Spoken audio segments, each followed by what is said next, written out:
विश्व भर में लोगों से कहना चाहता हूं, कम मेक इन इंडिया।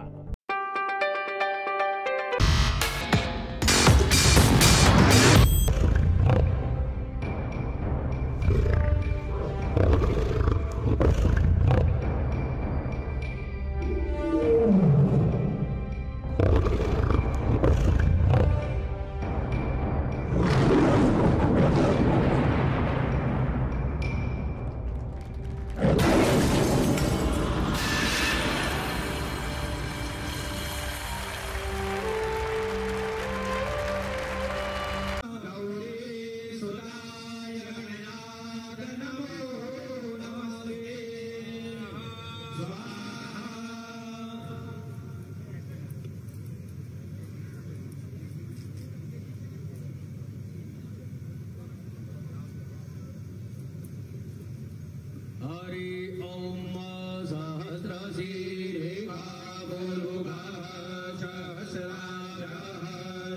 सहस्रपादस्य देवा आसन्वासी स्मृस्यते लक्ष्मी सपत्न्यां बाहुरात्रि पार्श्वे नक्षत्राणि रूपमस्विनौ यातम् इचनान्निखा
सभी थोड़े थोड़े हाथ में लेंगे आहुति और अब एक साथ आराम से धीरे धीरे डालेंगे।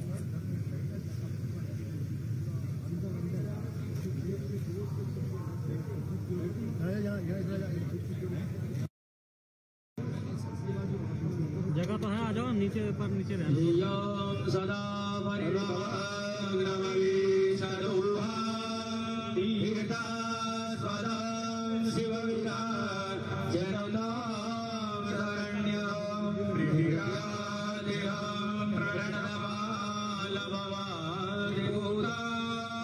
वंदे महापुरुष के चरणारविंद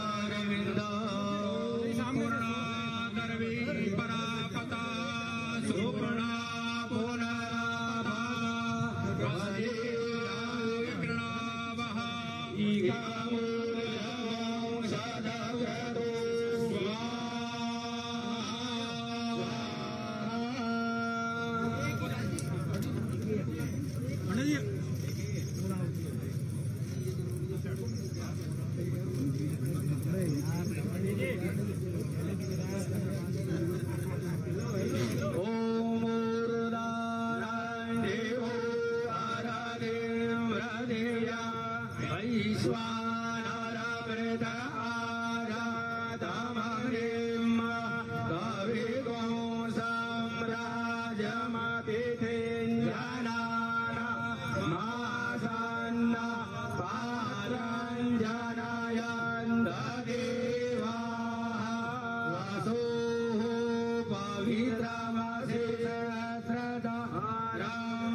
शांति पृथ्वी शांति राम शांति रोगलया शांति वनस्पतया शांति श्री देवा शांति ब्रह्म शांति सर्वभूम शांति शांति देव शांति सामा शांति सुख शांति भवतु सर्वारि शांति भवतु। ठाकुर जी के सामने सभी हाथ जोड़ करके प्रार्थना करेंगे।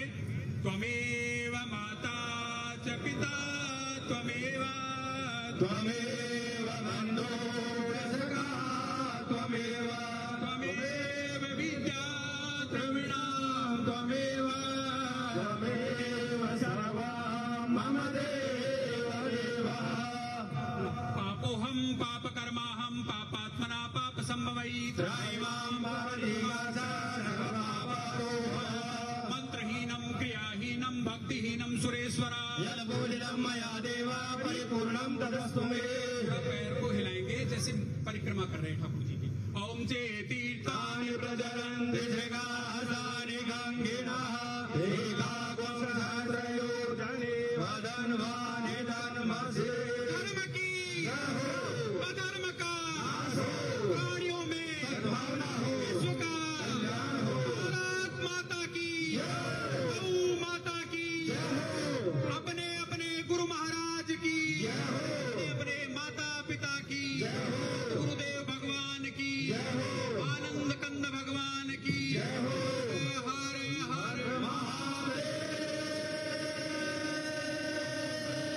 दरबार की अभी वहाँ पे मुझे जाना है।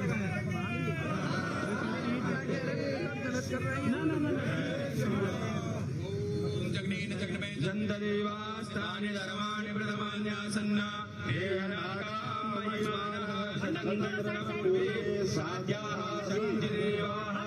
हरि ओम् एकदन्ताय विद्महे वक्रतुण्डाय धीमहि तन्नो दन्ते प्रचोदयात्। हरि ओम् जनकनन्दन्यै च विद्महे रामप्रियायै च धीमहि तन्नो सीता प्रचोदयात्। हरि ओम् दशरथाय विद्महे रामप्रियायै च धीमहि तन्नो राम प्रचोदयात्। हरि ओम् अञ्जनीनन्दनाय विद्महे वायुपुत्राय धीमहि तन्नो हनुमान् प्रचोदयात्। हरि ओम् परब्रह्मणे च विद्महे गुरुदेवाय धीमहि तन्नो सद्गुरु प्रचोदयात्। सेवन्ति कामकोलचाम्भकपादलाब्जे पुण्यागजाति करवे नरसारपुष्पै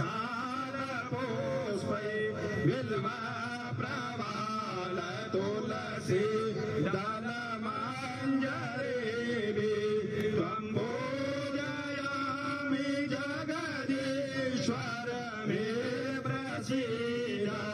मन्दारमाला फुलितालकायै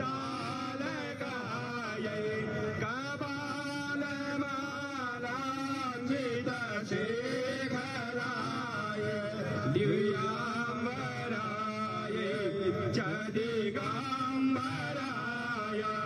नमः शिवाय च नमः शिवाय। भद्रं पुष्पं फलं तोयं रत्नानि विविधानि च ज्ञानर्घ्यं मया दत्तं देहि मे वाञ्छितं फलं रूपं देहि श्रियं देहि भाग्यं भगवं देहि कॉरिडोर में खड़े हैं। मेरा उनसे निवेदन है सभागार में दाईं तरफ है वहाँ पर जाकर के अपना स्थान ग्रहण कर लें।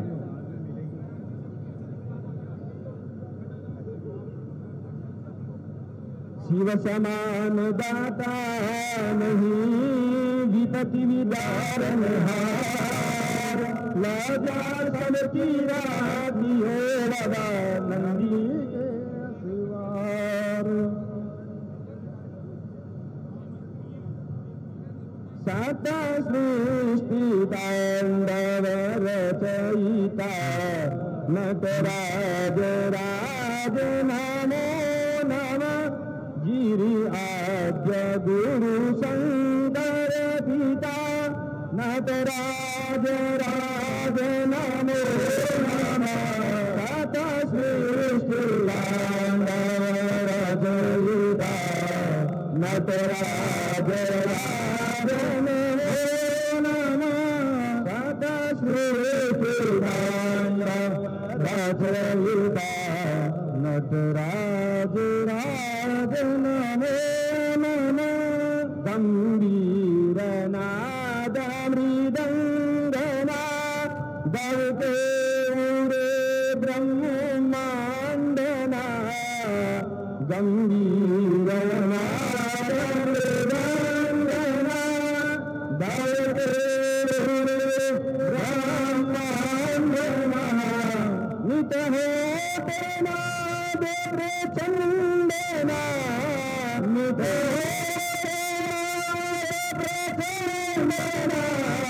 नटराज राजन दाता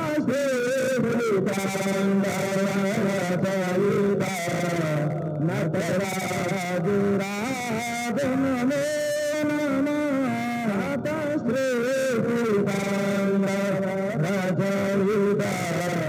नटराज ज्ञान गंगा चंद्रमा चित ब्रह्म ज्योति ललाटना ज्ञान गंगा देवना चित ब्रह्म ज्योति ललाटना विष्णाग माला कंठना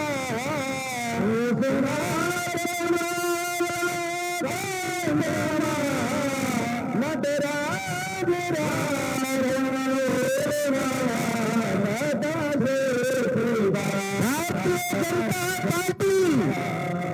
भारतीय जनता पार्टी स्वागत है भाई, स्वागत है नड्डा जी का, स्वागत है भाई, स्वागत है भाई, स्वागत है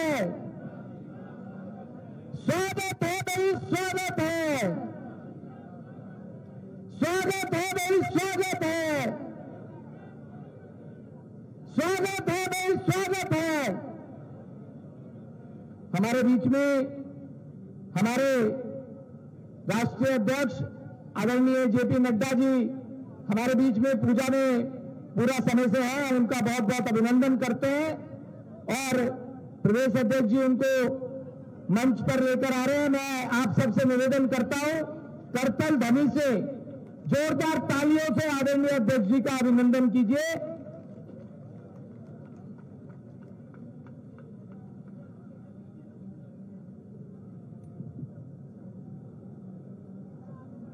मैं आदरणीय बीएल संतोष जी से भी निवेदन कर रहा हूं, कृपया मंच पर अपना स्थान ग्रहण करें। हमारे सभी कोर ग्रुप के सदस्य आदरणीय पवन जी, आदरणीय आशीष सूद जी, सभी पार्टी के पूर्व प्रदेश अध्यक्ष आदरणीय जगदीश मुखी जी से भी निवेदन करता हूं, कृपया मंच पर अपना स्थान ग्रहण करें। राष्ट्रीय महामंत्री आदरणीय कैलाश विजयवर्गीय जी, आदरणीय दुष्यंत गौतम जी से भी निवेदन है कि मंच पर अपना स्थान ग्रहण करें। अशोक जी मदद कीजिए बैठने के लिए। सभी जो हमारे सांसदगण यहाँ पर उपस्थित हैं उनसे निवेदन कर रहा हूं, मनोज तिवारी जी, रमेश विदुड़ी जी, आदरणीय जगदीश मुखी जी अपना स्थान ग्रहण करें। आदरणीय पवन जी, आदरणीय विजेंद्र गुप्ता जी, हमारे पार्टी के पूर्व प्रदेश अध्यक्ष आदरणीय विजय गोयल जी, आदरणीय विजेंद्र गुप्ता जी, आदरणीय सतीश उपाध्याय जी, आदरणीय आदेश जी, सभी लोग अपना स्थान, आदरणीय पवन जी कृपया स्थान ग्रहण करें। हमारे नेता प्रतिपक्ष आदरणीय रामवीर सिंह विदुड़ी जी, आशीष जी बोल दिया।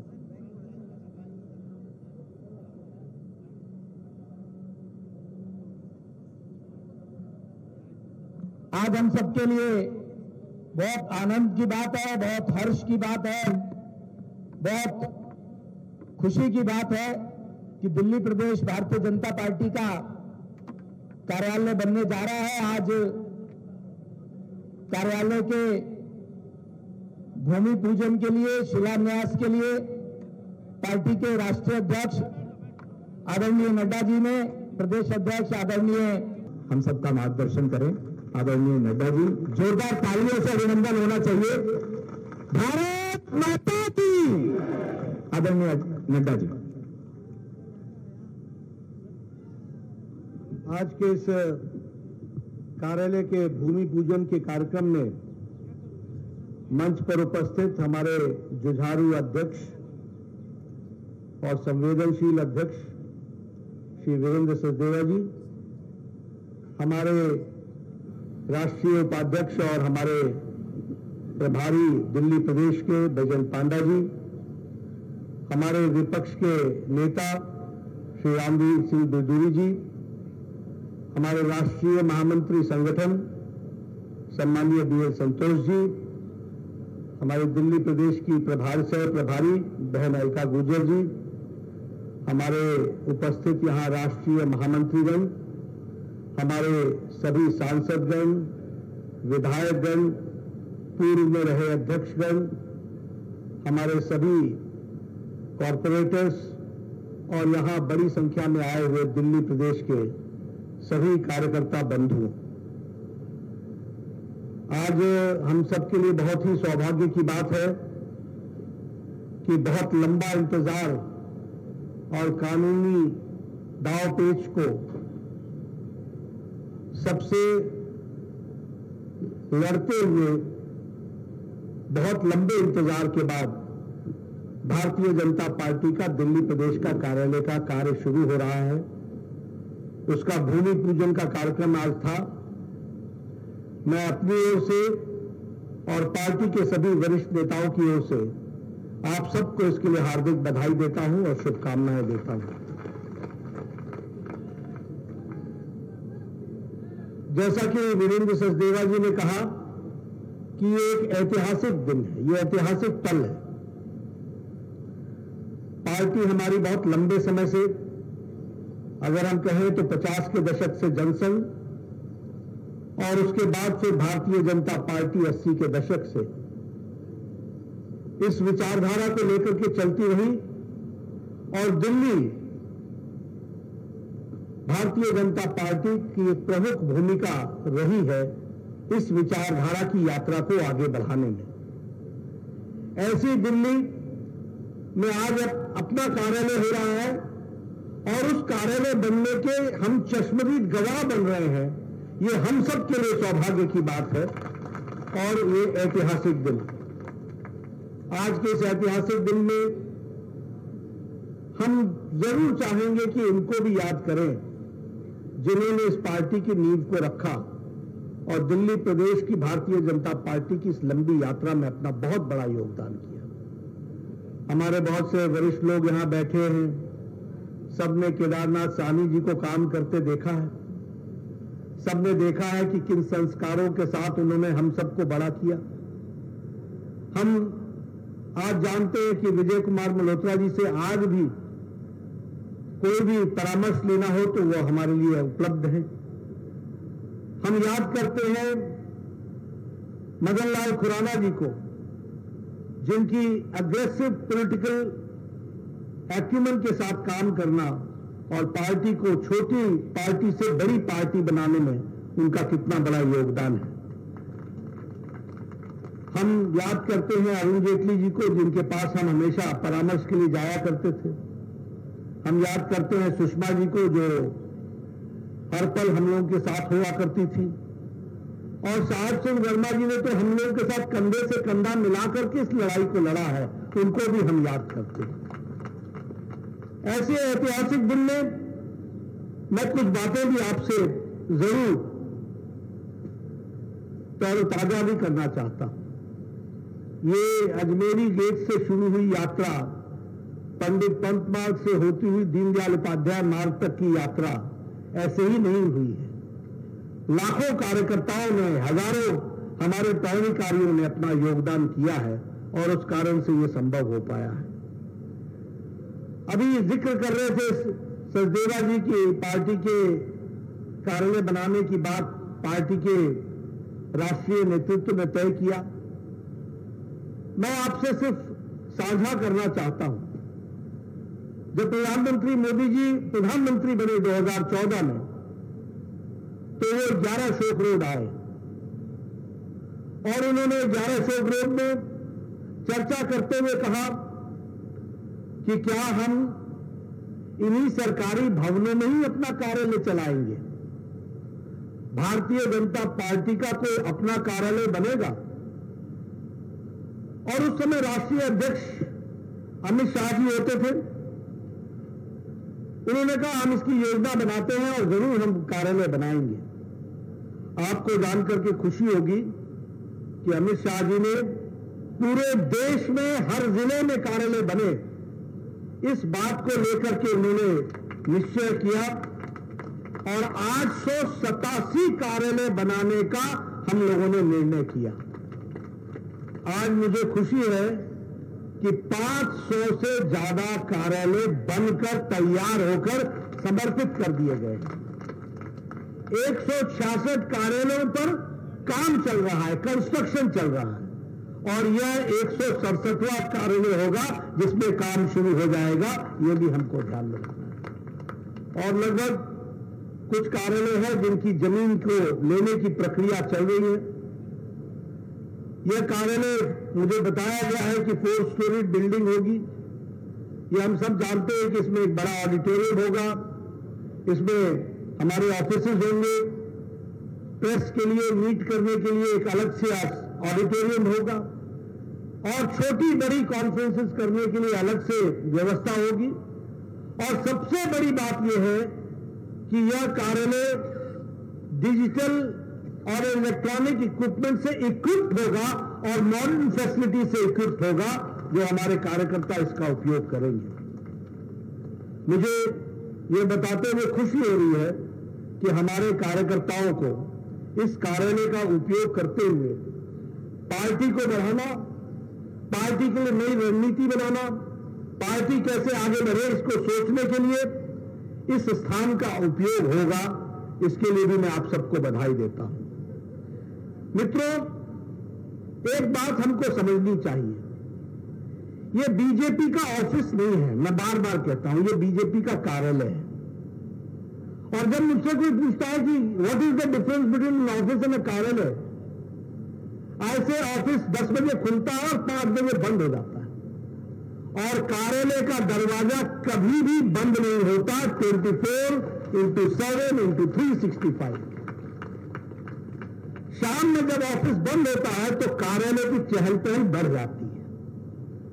और ये जगह ऑफिस नहीं है, ये कार्यालय है। और कार्यालय ही नहीं है, यह संस्कार केंद्र है और संस्कारों को देने का रास्ता है। यह भी हमको समझना चाहिए। जब मैं पूर्णकालिक था तो मुझसे कोई पूछता था, बताइए बीजेपी क्या है, बताइए एबीपी क्या है, तो मैं उनको कहता था कार्यालय आ जाओ, अपने आप समझ में आ जाएगा कि बीजेपी क्या है और एबीपी क्या है। ये इसलिए कि कार्य करने की विधि, उसकी जगह कार्यालय है, इसलिए ये संस्कारों को देने वाला कार्यालय है। इसको भी हमको समझना चाहिए। और हम सब लोग भी ये भी कहते थे कि 5 क से पार्टी चलती है, कार्यालय, कोष, कार्यकर्ता, कार्यकारिणी, कार्यक्रम। तो उसमें कार्यालय भी एक बहुत बड़ा महत्वपूर्ण अंग होता था। आज उस कार्यालय को उसमें हम शामिल हुए हैं, यह हमारे लिए सौभाग्य की बात है। मित्रों, हमको एक बात और ध्यान रखनी चाहिए, जो हमारी पार्टी अन्य पार्टियों से अलग है। आप सारी पार्टियों को देख लीजिए देश में, सारी पार्टियां, ये सारी पार्टियां सत्ता के लिए होंगी लेकिन विचार से शून्यता की ओर जा रही है। ये वैचारिक पार्टियां नहीं है। मैं बाकी पार्टियों की क्या बात करूं? अब तो कांग्रेस पार्टी भी कांग्रेस से हाथ मिलाकर के बीजेपी से लड़ने को तैयार हो रही है, यानी वैचारिक शून्यता की ओर जा रही है।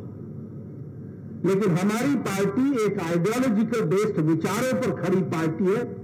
जो बात 52 में हमने कही, जिस बात के लिए 53 में श्यामा प्रसाद मुखर्जी बलिदान हो गए, उस यात्रा को चलते चलते, चाहे हमने 2019 की 6 अगस्त को हमने वो धारा 370 धाराशाही किया, लेकिन वो विचार यात्रा हमारी चलती है। कोई पार्टी ऐसी नहीं है, कोई पार्टी जो एक विचारधारा के लिए सतत चलती रहे और उसको पूरा करे। अगर हमने पालनपुर में प्रस्ताव पारित किया कि हम राम जन्मभूमि के स्थान पर राम मंदिर बनाएंगे, तो बहुत उतार चढ़ाव आए, एक बार नहीं सैकड़ों बार जेल भरी। हम ये नारा लगाते रहे, राम लला हम आएंगे, मंदिर वहीं बनाएंगे। हमारे विरोधी पूछते रहे, राम लला तुम आओगे, हम आएंगे, मंदिर वहीं बताएंगे, तिथि कब बताएंगे? वह तिथि भी बताई, प्रधानमंत्री जी ने शिलान्यास भी किया और अब वो भव्य राम मंदिर बनकर के तैयार हो रहा है। यह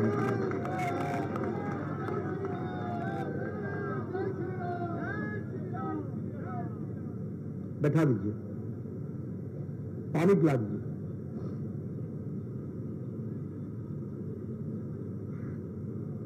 उसी तरीके से हमारे आर्थिक प्रस्ताव को देखें,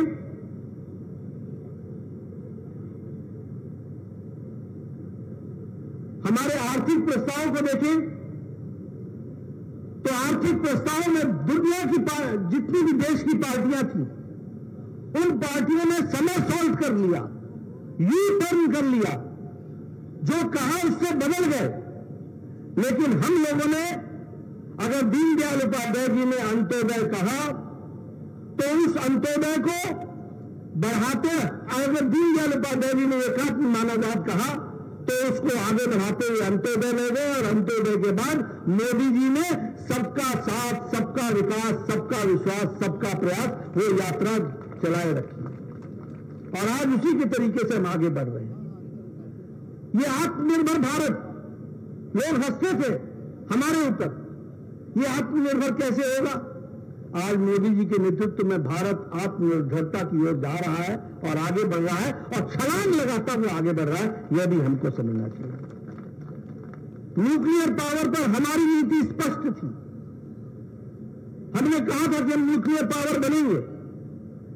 कांग्रेस में ताकत नहीं थी, बोलती जरूर थी, करने में हमेशा डरती थी। लेकिन ये अटल बिहारी वाजपेयी जी जब भारत के प्रधानमंत्री बने तो दुनिया के सामने उन्होंने 1998 के मई महीने में आकर के कहा कि हमने परमाणु परीक्षण कर लिया है और ये हो गया है। इसलिए हमें फक्र होना चाहिए कि हम वैचारिक पार्टियां जो विचार लेते हैं, तय करते हैं, उस पर अडिग रहते हैं। हम एक कैडर बेस्ड पार्टी भी हैं, और हमारे विरोधी भी कहते हैं बार बार दुनिया की सबसे बड़ी पार्टी है। आज हमारे 18 करोड़ के आसपास की मेंबरशिप, 37 स्टेटों में हमारी यूनिट, 973 हमारे डिस्ट्रिक्ट की कमिटीज, 15,432 हमारे मंडल कमेटी, हमारे 1,16,000 शक्ति केंद्र और 6,80,000 बूथ पर हमारा अध्यक्ष और समिति है। यह हमारी भारतीय जनता पार्टी है, केंद्र बेस्ड पार्टी है, और इसी के आधार पर हम लोग भारतीय जनता पार्टी की दृष्टि से विचारधारा को आगे बढ़ाते हैं। हमारी मास फॉलोइंग है। आज हमारे 303 लोकसभा में एमपी है, 93 हमारे राज्यसभा में एमपी है, 1,385 हमारे एमएलए हैं, हमारे 164 एमएलसी हैं, और सैकड़ों के हिसाब से हमारे मेयर और हजारों के हिसाब से हमारे जिला परिषद के, पंचायत के अध्यक्ष और मेंबर है। ये भारतीय जनता पार्टी है। ये सारी बातें मैं क्यों बोल रही हूं? क्योंकि we are ideological based, we are cadre based, and we have a mass following. This is the only political party which has it. ये अकेली पॉलिटिकल पार्टी है जिसको हमको समझना चाहिए। मित्रों, हम समय समय पर अपने दृष्टि से राजनीति को चालना भी देते हैं, और हमारे लिए सौभाग्य की बात है कि प्रधानमंत्री मोदी जी ने भारत की राजनीति की सरकार ही नहीं बदली, से संस्कार भी बदल दिए और संस्कृति भी बदल दी। इस बात को हमको समझना चाहिए। वंशवाद से विकासवाद तक, वंशवाद से प्रजातंत्र को मजबूत करने वाला, परिवारवाद से निकल करके एक साधारण से घर से निकलने वाला व्यक्ति प्रधानमंत्री भी बन सकता है, राष्ट्रीय अध्यक्ष भी बन सकता है, प्रदेश का अध्यक्ष भी बन सकता है, मुख्यमंत्री भी बन सकता है। ये अगर संस्कार आए तो भारतीय जनता पार्टी मोदी जी के नेतृत्व के कारण से आए। ये वोट बैंक की राजनीति से हम निकल करके आज रिपोर्ट कार्ड की राजनीति पर आ गए। हमारे विरोधियों को भी अपना रिपोर्ट कार्ड देना पड़ता है, यह हमारी परिस्थिति बनी है। और इसलिए मित्रों, मैं आप सबसे निवेदन करूंगा कि आज हम बड़े भाग्यशाली हैं कि हम 2023 में खड़े हैं, अमृतकाल की शुरुआत में खड़े हैं। हम लोगों ने 2047 देखना है और उस 2047 में मोदी जी के नेतृत्व में चलने वाली पार्टी को आगे बढ़ाते हुए एक विकसित भारत में अपना योगदान करना है। उसके लिए हमको काम में जुटना है। आप याद कीजिए 2014 के पहले कैसा भारत हो गया था, पॉलिसी पैरालिसिस, भ्रष्टाचारी देशों में शामिल ये शामिल हो गया था। और आज दुनिया में अगर ऑस्ट्रेलिया का प्राइम मिनिस्टर कहता है Modi you are the boss, तो आप समझ सकते हैं कि भारत कहां पहुंचा है और हमारे नेतृत्व मोदी जी का क्या छवि है। अगर पपुआ न्यू गिनी का प्राइम मिनिस्टर पांव छू करके अभिवादन करता है तो आप समझ सकते हैं वो कहता है कि ये प्रधानमंत्री नहीं है, ये मेरे गुरु है। अगर न्यूजीलैंड का प्राइम मिनिस्टर प्रधानमंत्री से मिलने के लिए सिडनी न्यूजीलैंड से फ्लाई करके आता है कि I want to meet prime minister Modi, तो हम समझ सकते हैं कि भारत की छवि और भारत के प्रधानमंत्री को कैसे देखा जाता है। अगर अमेरिका प्रधानमंत्री जी के इस महीने की यात्रा को स्टेट डिनर के साथ स्वागत करता है तो यह भी बताता है कि हमारी भारत की स्थिति क्या बनी। इसलिए हम अमृत काल की ओर जब जा रहे हैं, अभी 2 दिन पहले अमेरिका के विदेश के प्रवक्ता ने यह कहा, जब उनसे कहा कि आप मोदी जी को स्टेट डिनर दे रहे हैं, क्या कारण है, तो उन्होंने कहा भारत के साथ हमारी एंगेजमेंट बहुत बड़ी है और मोदी जी के साथ जो बाइडेन जी का जो रिश्ता है और जिस तरीके से देश की छवि उनके साथ हमारी ताकत बढ़ रही है और दोस्ती बढ़ रही है, उसको ध्यान में रखते हुए मोदी जी का यह स्वागत किया जा रहा है, यह बात कही गई। ये सारी बातें मैं आपके सामने इसलिए कह रहा हूं कि हम वो खुशनसीब लोग हैं जो उस पार्टी के सदस्य और कार्यकर्ता हैं जो आज दुनिया में विचारधारा को आगे बढ़ाता हुआ चल रहा है और दुनिया में अपना परचम लहराने के लिए विचारधारा के परचम को आगे बढ़ा रहा है। इस बात को भी हमको ध्यान में रखना चाहिए। मित्रों, दिल्ली प्रदेश के लिए मैं आप सबके बीच में ज्यादा बात नहीं करना चाहता हूं। हम जानते हैं कि देश में, दुनिया में बहुत विकास के काम हुए हैं। गांव, गरीब, वंचित, पीड़ित, शोषित, दलित, गांव, महिला, युवा, सबको सशक्तिकरण देने का काम मोदी जी के नेतृत्व की नीतियों ने किया है। और अगर मैं दिल्ली की बात करूं तो अगर हम लोगों ने इस बात को कहा कि जहां झुग्गी वहां मकान, तो उसको भी करने के लिए हम पूरी ताकत से लगे हैं। और आज मुझे खुशी है ये बताते हुए कि लगभग 3024 घरों को जहां झुग्गी वहां मकान का काम शुरू हो गया है और 376 झुग्गी झोपड़ी आइडेंटिफाई कर ली गई है जहां यह काम को हमने आगे बढ़ाना है और तेजी देनी है, यह भी मैं बताना चाहता हूं। दिल्ली को केंद्र सरकार ने 300 इलेक्ट्रिक बसेस भी दी हैं। साथ ही साथ यहां 2014 के बाद दिल्ली में 2022 तक 190 किलोमीटर की मेट्रो रेल को आज 400 किलोमीटर की मेट्रो रेल बनाने का काम हमारी मोदी सरकार ने दिल्ली में किया। उसी तरीके से 135 नए स्टेशन, मेट्रो स्टेशन जोड़े गए हैं और विकास की एक नई कहानी लिखी गई है। आप सब लोग जानते हैं रात को 9 बजे के पहले और सुबह 6 बजे से पहले कैसा धुआं होता था दिल्ली में और सारी दुनिया की ट्रकें आकर के यहां पर खड़ी हो जाती थी और सारी दुनिया के ट्रकों का जो धुआं उड़ता था और पोल्यूशन होता था वो भी आपने देखा। लेकिन आज हम ये कह सकते हैं कि ईस्टर्न पेरिफेरल एक्सप्रेस वे जो लगभग 135 किलोमीटर का पलवल से गाजियाबाद तक बना, 11,000 करोड़ रुपए उसमें खर्च हो रहे हैं। उसी तरीके से वेस्टर्न पेरिफेरल एक्सप्रेस वे में 136 किलोमीटर कुंडली से फरीदाबाद 9,000 करोड़ रुपए उस पर खर्च हुए। उसी तरीके से प्रगति मैदान का इंटीग्रेटेड जो ट्रांजिट कॉरिडोर बना वो भी 920 करोड़ की लागत से वह भी जनता को समर्पित हुआ है। आज बदलती दिल्ली हम देख रहे हैं। द्वारका गुड़गांव एक्सप्रेसवे 27 किलोमीटर की सड़क और ये लगभग 8,662 करोड़ रुपए खर्च करके बना है। Delhi Amritsar Katra expressway, Delhi Meerut expressway, Delhi Meerut rapid road transport system, Delhi Dehradun expressway, Delhi Mumbai expressway, ये सारी आज बदलती भारत की तस्वीर और जिसका केंद्र दिल्ली है, इस बात को भी हमको ध्यान में रखना चाहिए। ये काम आदरणीय प्रधानमंत्री मोदी जी के नेतृत्व में हुआ और वह सब हम लोगों ने देखा। लेकिन जिस तरीके से भारत को दुनिया में एक ब्राइट स्पॉट की तरह देखा जा रहा है, अमेरिका का ग्रोथ रेट 1% पॉइंट समथिंग पहुंच गया, इनका इन्फ्लेशन रेट 10% से ज्यादा है।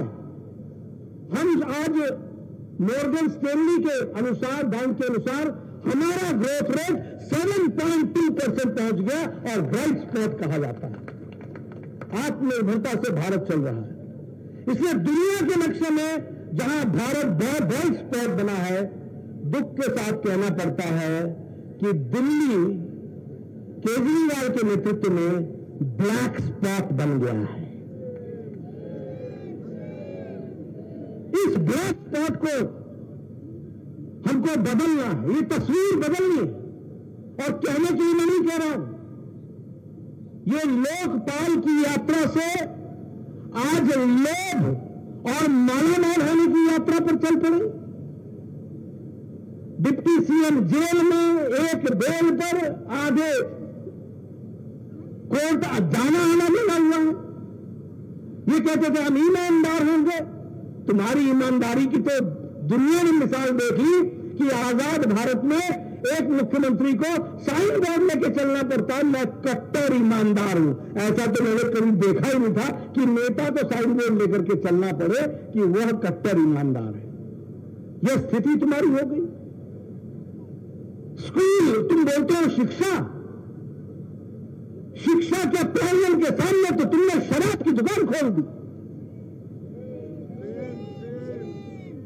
तुम बोलते हो अस्पताल, दवाखाना, अरे दवाखाना के बगल में तो तुमने शराब के ठेके खोल दिए। तुम बोलते हो कि विकास होगा, तुम बोलते थे कि हम बंगला नहीं लेंगे, आज शीश महल तुम्हारी चर्चा में। आप बताइए ब्लैक स्पॉट नहीं है तो और क्या है? एक डिप्टी सीएम जेल में हो, बारंबार जाकर के अपील करे कि मुझे बेल दो, बेल दो, बेल दो, और कोर्ट बोले ना ना ना, और तुम बोले मैं कट्टर ईमानदार हूं, कानून तुमको राहत में दे। मैं इसलिए सारी बातें कह रहा हूं कि आप समझिए कि ये इस तरीके का नेतृत्व, ये दिल्ली के लिए भी एक शर्म की बात है कि इस तरीके के लोग हमारा नेतृत्व कर रहे हैं। जल बोर्ड निगम में घोटाला, ट्रांसपोर्ट में घोटाला, मैं ठीक बोल रहा हूं कि गलत बोल रहा हूं? स्कूल की बिल्डिंगों में घोटाला, कौन सी जगह बच गई क्या घोटाला? शराब का घोटाला, एक पर एक घोटाला। मित्रों, ये सत्ता में आना ये महत्वपूर्ण नहीं है, लेकिन यह महत्वपूर्ण है कि ऐसी सरकार दिल्ली में नहीं रहनी चाहिए और इसके लिए प्रजातांत्रिक तरीके से हमको आगे लड़ाई लड़नी है। यह हमारे लिए विषय है।